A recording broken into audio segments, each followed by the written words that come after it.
Thanks, Jill. Thanks for the introduction. And that's me. When my wife saw this picture, she didn't ask whether it was fake. She wanted to know whether the jacket was fake and did I really buy a periwinkle blazer, which I had to tell her I did. Anyway, um, as Jill said, I've worked on intranets for a long time, since 1997. That first one back then, I was managing the intranet for Mercantile Bank. They're based in St. Louis, Missouri, 12,000 employees. And with that intranet, when we wanted to report on the statistics, we processed server log files using a Perl script, and it spit out mountains of data, and it was all about hits and bandwidth that was sent. And really, the intranet industry was in its infancy. We didn't know much about how to compute measurements, and really even what we should be measuring, or even why we should be measuring. We've come a long way since then. And first off, let's talk about why. Why would you want to measure the success of your intranet? Well, there's a bunch of reasons. It might be to justify your budget, or get an increase for your intranet budget. Just to know whether you're winning, right? To know whether you're being successful with your intranet is a good reason to measure its success. To win praise from your manager or your manager's manager. Measuring your intranet can also align the members of your intranet team, so you're all working towards the same thing. And measuring your intranet is a great resume item. If you're an intranet manager now, or say a director of internal comms or HR, and you're about to launch an intranet, it's great to be able to say on your resume that over the 2 years or 5 years that I measured that I managed the intranet, I increased usage by 300%, or some other statistic like that that's aligned with your objectives. So lots of reasons to measure.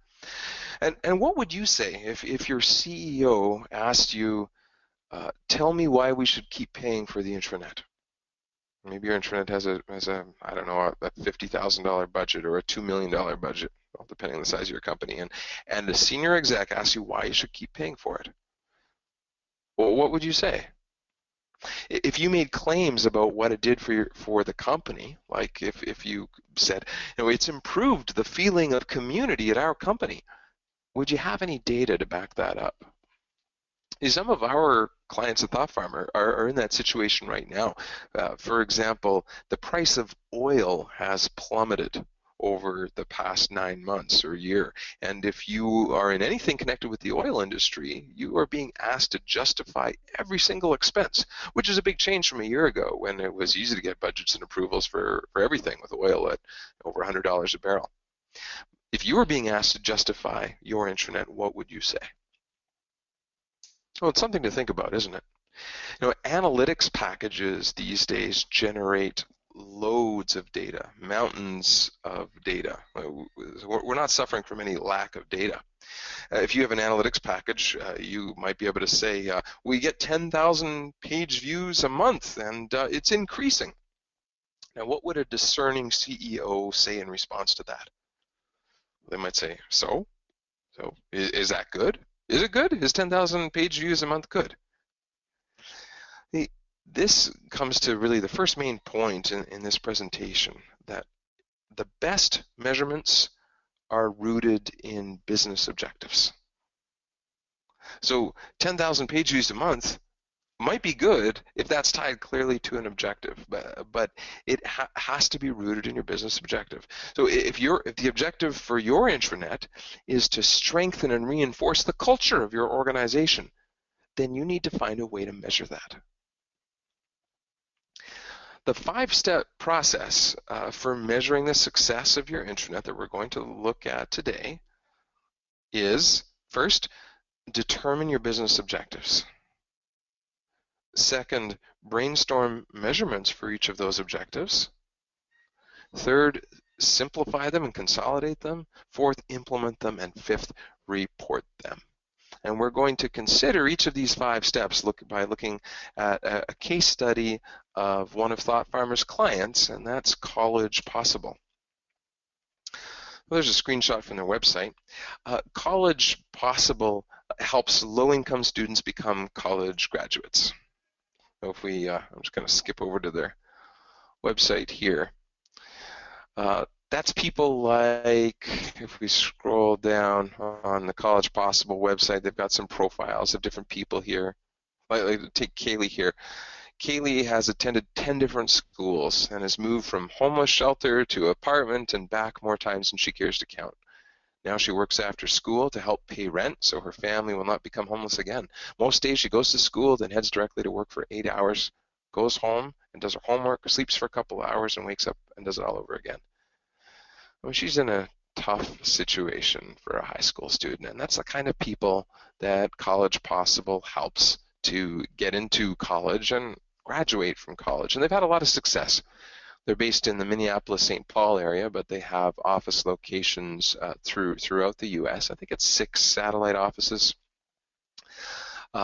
They've had 25. They currently have 2,500 students enrolled in college. 98% are admitted, and they do this through a network of 250 coaches that they have, and they help these students apply for scholarships, also apply for financial aid. Help them prepare for the standardized admission tests like the ACT or the SAT. And this year, in this school year, in 2015, they will begin coaching 6,650 new students. Anyway, that's a little bit of background on College Possible. Now, like everyone launching a new intranet, we recommended that College Possible figure out in advance how to measure success. And the first step that you see here, determine the business objectives. This is the most important step and the most difficult step in figuring out how to measure your success. It doesn't matter how fast you're running if you're running in the wrong direction, right? So you need to figuring out your business objectives. It's all about figuring out what direction are you running in. And here's how we did it with College Possible. So first, we ran what is called a KJ exercise, sometimes called affinity diagramming too. We call it a KJ after its founder, or the person who first came up with the method, Jiro Kawakita. And it's an effective method for organizing and prioritizing opinions and subjective data. So we gathered the senior team at College Possible together, including the CEO. It should include the person who has the ultimate decision-making authority over your intranet's budget. And first, we gave them a demonstration of Thought Farmer. And then we started to run a KJ. After we gave them the demo, we asked them, what are the strategic possibilities for what you see here for this intranet? That was the focus question. What are the strategic possibilities for the intranet? And we gave them 10 minutes to write down on sticky notes without talking their ideas, the strategic possibilities. Or in other words, what's the advantage you will gain over some problem that exists today? Not thinking about features, but rather what's the benefit you will derive? To what problem is the intranet the solution? So they all scribble away on sticky notes silently. Then we ask them to put them up on the board, and that's the step you saw the photo of there. They stick them up on a board. They read the other people's ideas. If another idea jogs something in their mind, then they write that down and add it. And this is all silent. Then we ask them to group those sticky notes. They group them into sticky notes that are similar to each other. You can grab anybody's notes and stick them together, and what happens is clusters start to emerge. And as a moderator, you really encourage people, get in there. Don't feel bashful about grabbing people's notes and reorganizing them. And what starts to emerge is 7 or 10 or 12 different themes across the board, and they can continue to add to them. And then once you've got those groups established, you ask them to put labels to each of those groups. You want everybody to come up with a label for each group, unless somebody is using the exact words that you would use to describe it. And then the last step is to vote. So we gave everybody 5 stars and they vote on the group that's most important to them. So they can put 5 stars on something that's really important to them, or maybe they put 2 stars here and 3 there. They can distribute it however they want. And so what you've done is extracted all sorts of great ideas out of a largest group, and you've prioritized them. And because the group has participated, there's a lot of ownership there. And then you have a conversation about those labels, those groups that have emerged. We break into subgroups and we consider these 3 questions. What are the big 3 things that need to be in place for this to happen? So say one of the objectives is to improve the sharing of knowledge across office locations. What are the big 3 things that need to be in place for that to happen? Then for 5 minutes or so, consider barriers. What barriers stand in the way? And finally, to remove, what things do you need to do to remove those barriers? And then you've kind of worked out a little strategic plan. You can do all that in about 2 hours. So that's what we did with College Possible. You can see here, these are the results of the KJ. You can see the different groups that the sticky notes fell into, like tools and documents, news, culture, employee engagement. And let me show you on their intranet what it looked like when we were done here. So this is one of our workshops, and one of the possibilities they came up with is, we called it Tools and Documents. Make it easy to find the official version of key documents and templates. And there were a bunch of notes about the conditions that needed to exist for that to happen, some of the barriers to it happening, what needed to happen to remove, and then some action notes. And here's the next possibility: innovation, make it easy to share and discuss ideas. So you kind of get the idea there. Here is the summary of what the business objectives were at the end.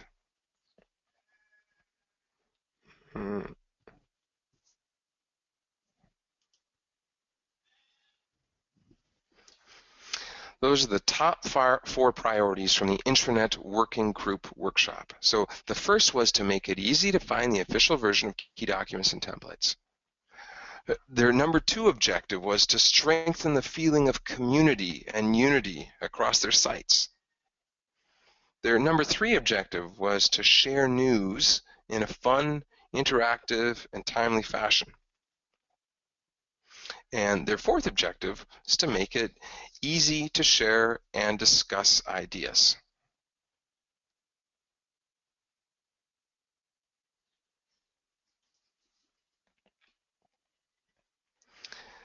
So once you have your business objectives, the next thing you need to do is to brainstorm the measurements for each of those objectives. So looking again at what College Possible came up with.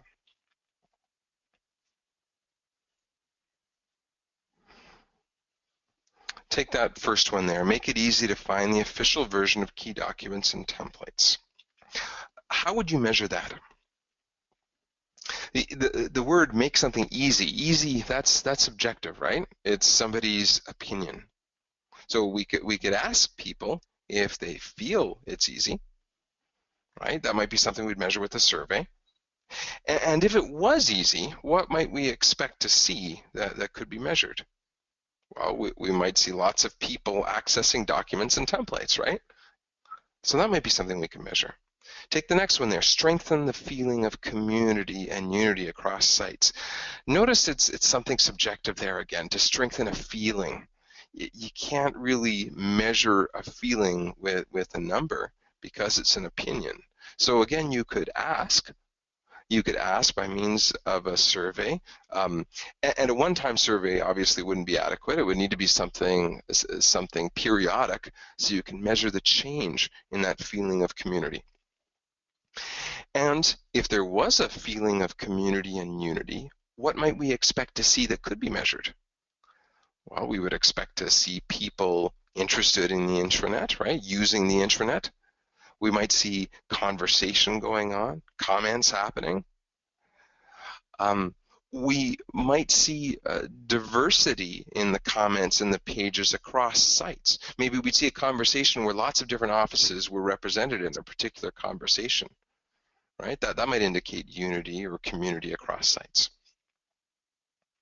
So the point here is to brainstorm on how you would measure each of these business objectives. The number 3 one there, share news in a fun, interactive, and timely fashion.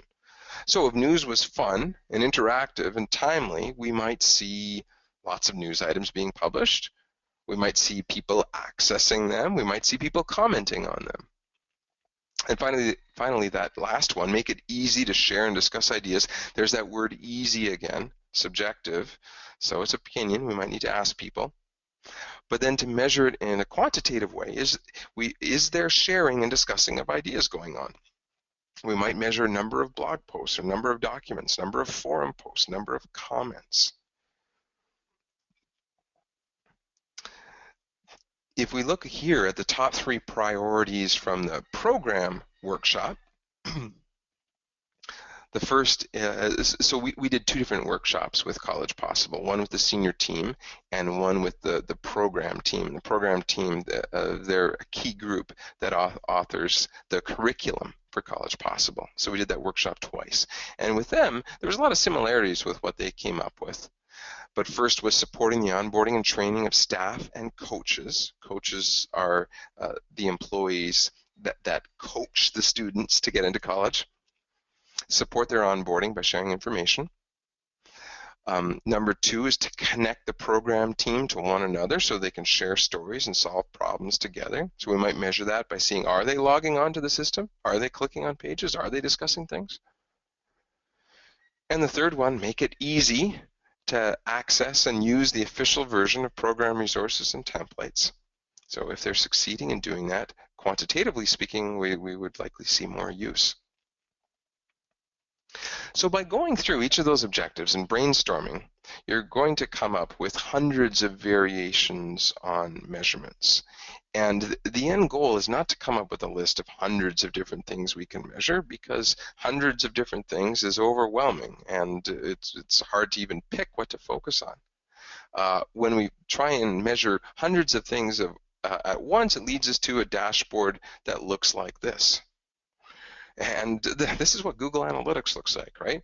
And there's nothing wrong with Google Analytics, but in order to take action on it, you have to choose what to focus on, because there's an unlimited amount of data in something like Google Analytics. Similarly, there's an unlimited amount of data in INTRANET Statistics, the package that comes with Thought Farmer.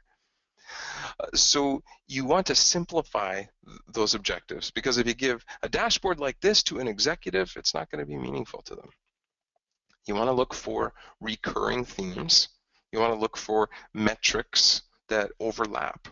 So as we saw in those business objectives that we came up with at College Possible, making things easy was a theme. Community was a theme. And both of those things are best measured by a survey, because it's opinion data, and you can't just take the pulse of opinion data, right? So the survey might make statements like, it's easy to find the tools and resources I need to do my job, and then have a liker to where somebody says, yeah, I strongly agree with that, or I agree, or I'm neutral, or I disagree, or I strongly disagree.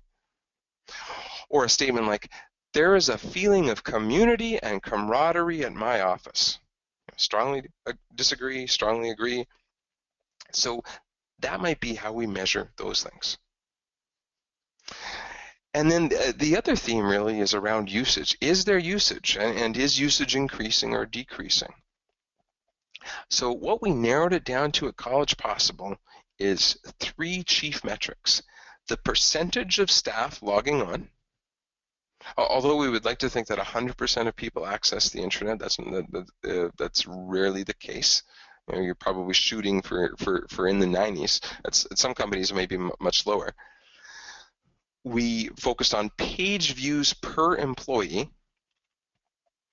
And to answer the question, is there sharing of information going on? There's a lot of different metrics we could focus on. We decided the one that would be most revealing is to simply look at the number of comments per employee. So taking the total number of comments across the site and just dividing it by the number of employees and coming up with a single number that we can measure over time. So that's how we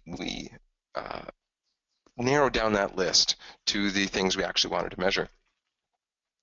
Now, the fourth step, of course, is to implement these things. And like I hinted at, we did this for College Possible from both a qualitative and a quantitative perspective. For the qualitative stuff, we recommended to them a survey using a tool like SurveyMonkey or something similar. I'm going to show you the survey questions that we came up with for them.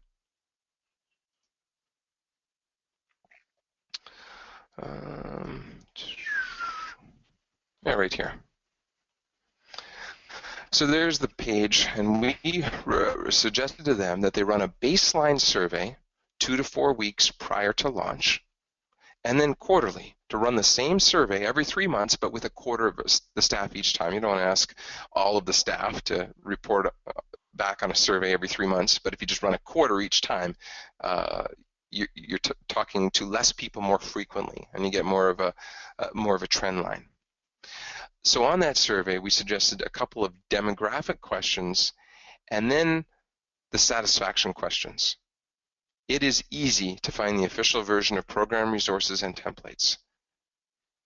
Strongly agree, agree, neutral, disagree, strongly disagree. It is easy to share and discuss ideas at College Possible. I feel connected to employees at other sites. I feel informed about what is happening at College Possible. I can easily find information about how to do my job, and there's a good feeling of community among employees at College Possible. Now, you're probably thinking there's a lot of things besides the intranet that can have an impact on those satisfaction questions, and you're absolutely right. But I can't come up with a better way, right? When you're trying to measure qualitative, subjective data, you've got to run a survey, and people aren't going to be able to answer that whether or not it was the intranet that made them feel that way. But if you're watching that over time and you see it go up, well, take credit for it if you're the intranet manager. And if you see a sudden plummet, it probably indicates a serious problem with your intranet or or a large external factor. For example, if a merger or a major change of business is announced, that always affects these questions, and everybody's satisfaction goes down. But you'll probably know that in advance and be able to anticipate it. So that's the survey stuff. And then for the quantitative stuff, we recommended a very simple dashboard, right? The percentage of employees logging on. We view this as a kind of a baseline statistic. It indicates adoption, or if there's a sudden drop, or it never exceeds 30% to begin with, it probably indicates a technical issue. Then page views per employee. We went with unique page views, so if somebody hits the home page 50 times in a month, that only counts as one.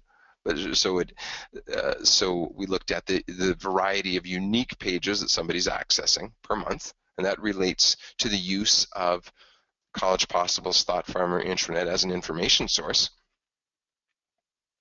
And then the last analytic we recommended is the number of comments per employee. And that relates to community, to connectedness, to engagement, which again is something that they wanted to achieve based on their business objectives. We threw in one other thing too.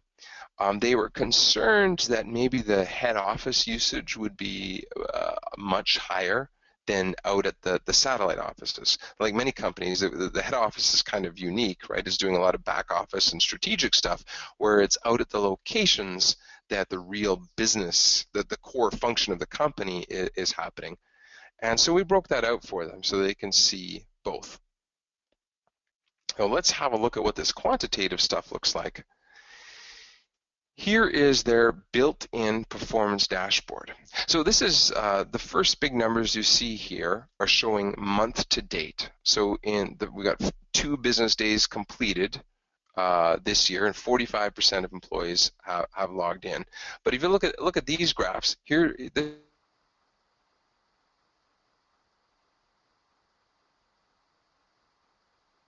and you can see the number of employees at the head office, which they call national, is 95, 98, 95, 93%. It drops off at the end because that's the current month, so just ignore that drop off at the end.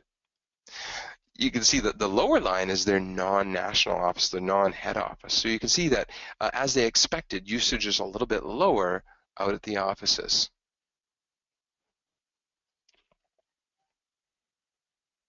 Now next, unique page views per employee. So again, a big spike when you launch, and that's pretty typical, right? Well, when everybody goes in to check it out. And you know, if I were them, I'd be a little. I've got to be honest. I'm a little bit disappointed that it's going down. But you know, from comparing intranet to intranet all the time, these are excellent numbers.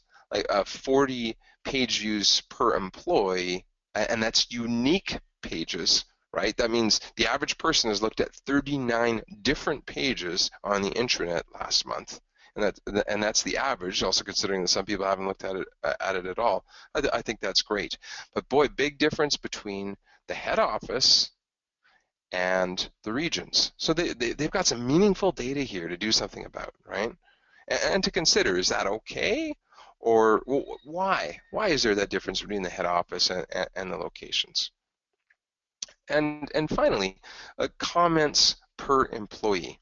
And if you look here, the graph, it shows that the head office, they were at about 2.3 in the month of May. Or in other words, they had about 600 some comments on the intranet last month. So it peaked the second month after launch, went down a little bit in April, back up last month. But again, you can see that out in the locations, they're a lot quieter. That doesn't mean they're not using things, but maybe they're a little bit nervous to share and discuss stuff. Anyway, there is an example of the implemented statistics at College Possible. And if we go back to our presentation here, your last step is to report those results. So as an intranet manager or as the director of comms, you might see these stats all the time. Maybe you'll look at them every day. But what you really need to do with these is report them to your intranet steering committee. So with College Possible, we suggested that they bring the report to the quarterly standing meeting they have with their intranet working group.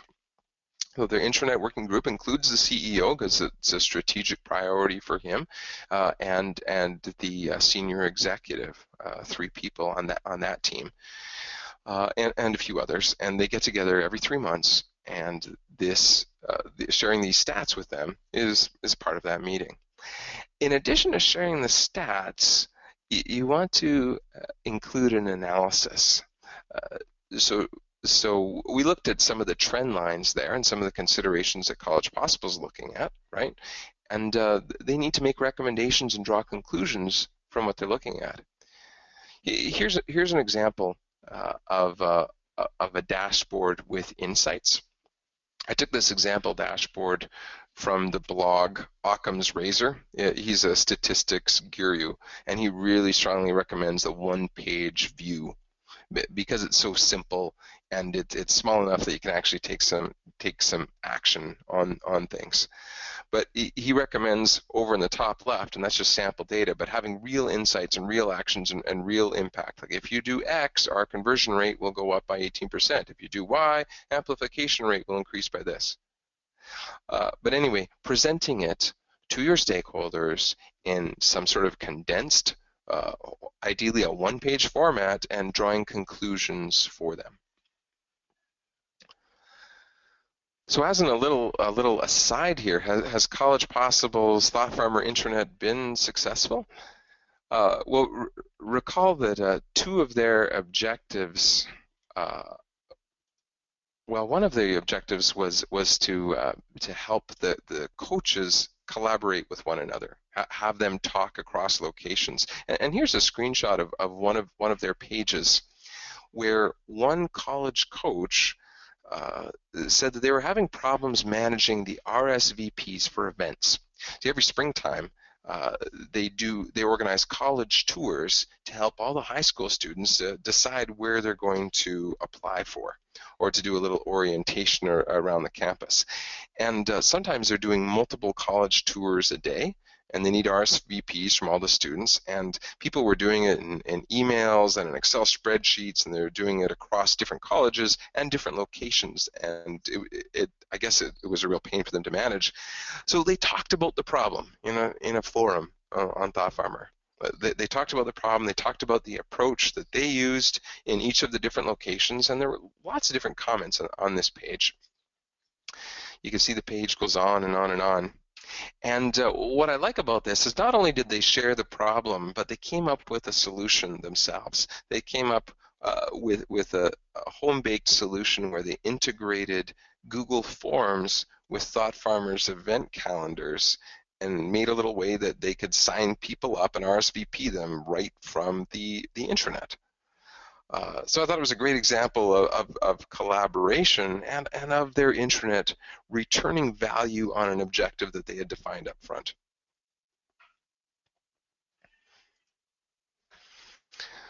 So again, that 5-step process for measuring the success of your intranet, the first, most important, and most difficult step is to determine your business objectives for the intranet.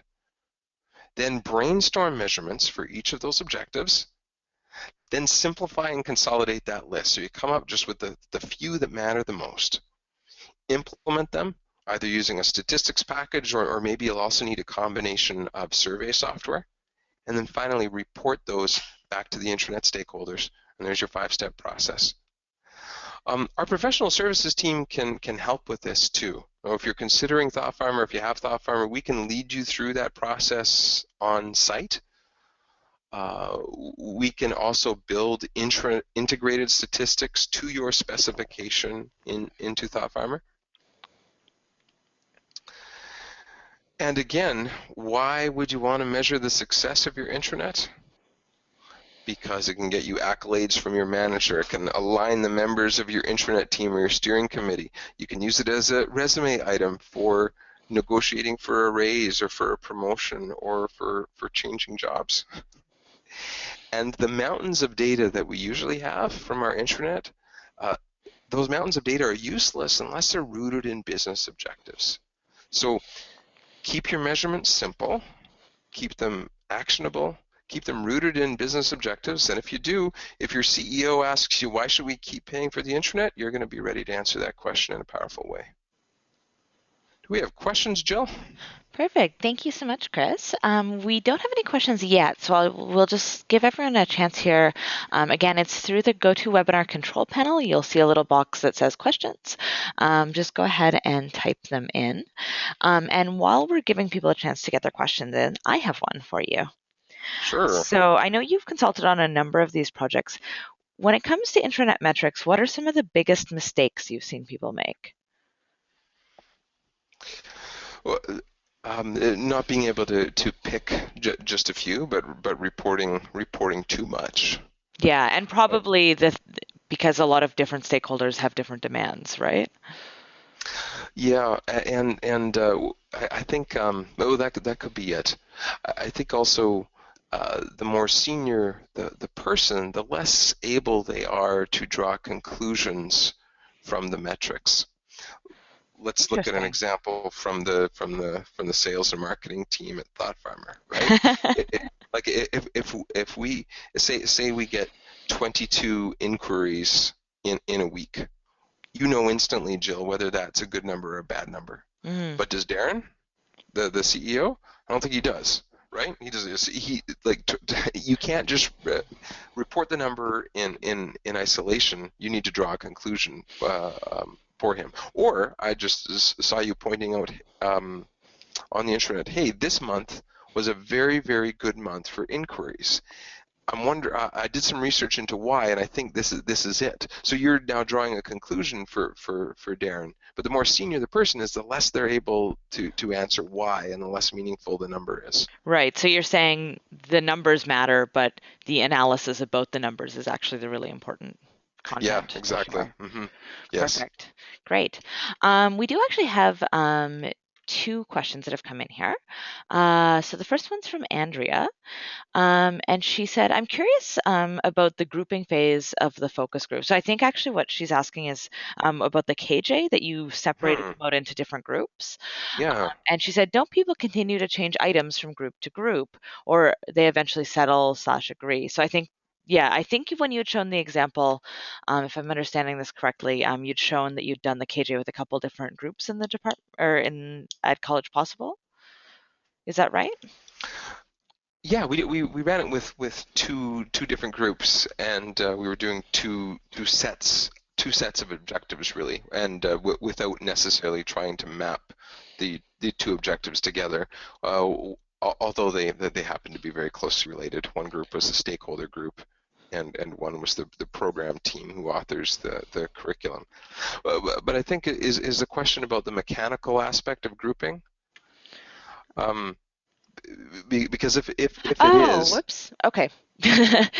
She's just providing us some more information here. She said, I meant the label groups. So I think it's actually about technically how to run the KJ, I sure. believe. What what happens is the sticky notes, like you see here in this picture, the pink labels in this picture are the labels, the pink and the blue actually, are the labels that each person has suggested for that particular cluster. And yes, the yellow notes, which are actually the ideas that the person has, those do float from group to group a lot in the beginning, and then it begins to settle down. Usually this phase takes about 10 minutes or so, and it does settle down. And sometimes if there's a note that's moved between groups, it kind of ends in isolation. And people conclude that this is independent. But you really encourage everybody to grab it. You don't take ownership of just your notes. In fact, once you put them up there, you don't really know whose or who. You might recognize your own writing, but you don't recognize anybody else's. And everybody's encouraged to just grab notes and move them and reorganize. And it does always settle down after about 10 minutes, and you usually arrive at 7 to 12 groups. Okay, perfect. I just shared a link as well in the chat that just has an article that we'd referenced in one of our blogs about the KJ technique, and that goes into quite a bit of detail if you're looking for how to run a KJ. They are fantastic exercises for getting consensus from a group of stakeholders, and I think they're really great because it helps kind of give equal voice to everybody instead of giving more voice to those with the most power or the loudest voices. So Hmm. they're And the really, group really goes away with a feeling of ownership, right? Like that they were heard, and I've never seen a KJ end with somebody really upset that they weren't heard. It builds consensus mhm. in a beautiful way. Okay, perfect. So moving on to our next question. Sorry, Chris, did you have something else to add? No, no. Okay, great. So this one is regarding metrics specifically, and it says, couldn't number of page views be a bad sign, meaning a resource wasn't easy to find? So I guess that's about how to interpret page views as a metric. Yeah, it could be potentially, but in aggregate, probably not, right? Um, it- I guess it's just to try and find a better metric than that. You might be you, you might find it hard to do that. Um, we chose unique page views. See, with they have 250 employees, and what they're averaging like 50. So that's what, 25? Is that 12,500 page views in total? Yeah, I mean it Sure. could. Yeah, it could be people just clicking around. I suppose, but because what's really more important than that is your trend line, and what's happening month over month. And you probably can't make your Sorry, Chris, I think you just cut out there.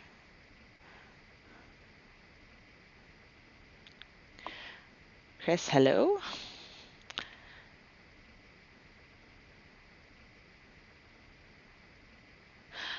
Okay, so it looks like Chris is having some technical Test, difficulties. Oh, test, there, you're test, back. test, test, test. I'm You're sorry. back.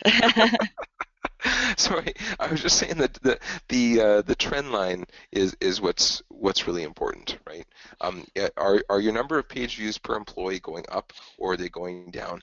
And it would be pretty difficult to make your intranet significantly more difficult to navigate in a month's time, or significantly harder or significantly easier, unless I guess you'd launch a major redesign, and then you could add that as a note to your metrics.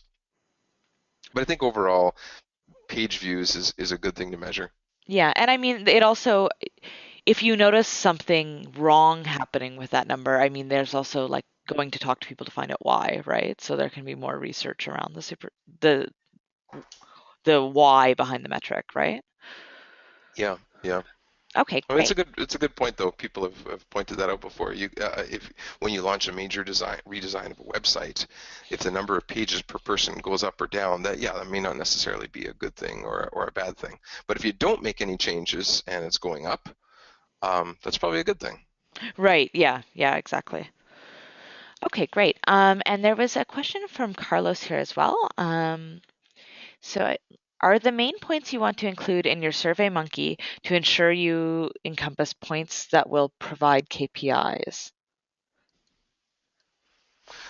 You would use SurveyMonkey for something that you can't really measure as a number. You can't capture it from the database. Uh, Maybe I'm not understanding the Yeah, no, question I'm fully. not sure I understand it either, but I think the difference is you would use internet statistics to measure a hard number, like a quantitative page view or Yeah, number of users logging in or something like that. Whereas SurveyMonkey, what I understood from your talk was that the point of that is to measure feelings towards things or measure kind of that more qualitative information from yeah. your employees. The soft stuff, and the no database can tell you are people satisfied or is something easy. That's something that you have to ask people for their opinions. And a great thing if you're about to launch an internet project is to baseline it, right? Because if you can run that survey now, just a few weeks before you launch your intranet, and then run it again in 3 months or 6 months, uh, hopefully you see a nice improvement on those things you wanted your intranet to impact. Things like being able to find key documents or key templates.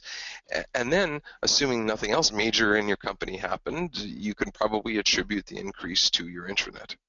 And there will always be, with a survey, there will always be some question over attribution, over correlation and causation.